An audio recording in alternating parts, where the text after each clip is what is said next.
Hi guys, good morning. Andito po tayo sa Emerald Residences. Ito po ay nasa barangay South Ulan, Tansa, Cavite. So guys, napakalapit lang po nito sa National Road, lalong-lalo na po sa Terona Highway. So guys, ito po ang ating ready for occupancy na mga unit, 2-story townhouse. Gated na po yung ating community. So meron na po tayong guardhouse. Ayan guys.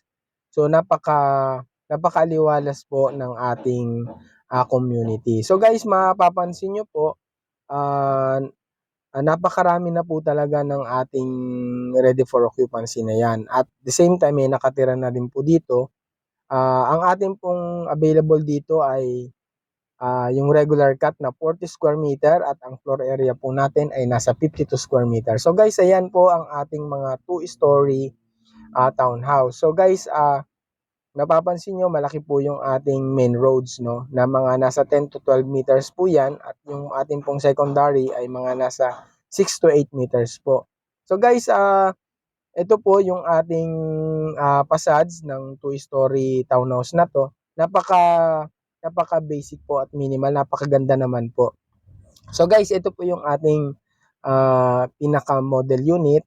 Yan. So, napakaganda po ng ating facade. So guys, pasukin po natin yung ating model unit. So ito po yung ating turnover guys, naka-finish cement na po siya. Tapos meron na po tayong lababo. At the same time, yung ating pong yung ating pong mga window, meron na po yung mga grills. Yan. Tapos ito po yung ating toilet and bath sa ground floor. At ito rin po yung ating stair na naka-frame po yung ating steps, no. So, ano po 'yan? Cement din po 'yan, guys. Dito po sa ating second floor, mapapansin nyo guys na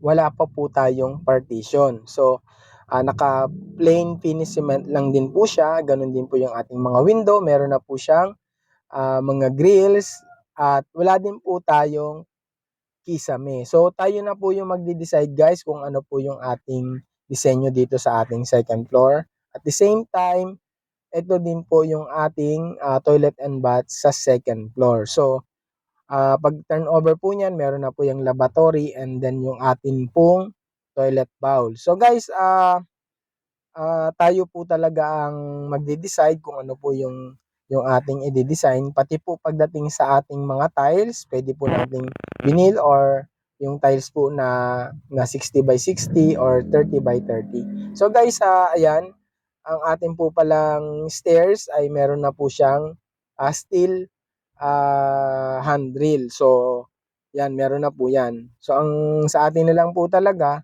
ay yung magpa-partition at the same time yung atin pong tiles at yung paint po kung ano po yung gusto natin. So guys, napaka-minimal po ng ating property, no. Yung ating total contract price nasa 2,012,000 lang po. Ang down payment po niyan ay 206,000 less reservation fee po na 5,000.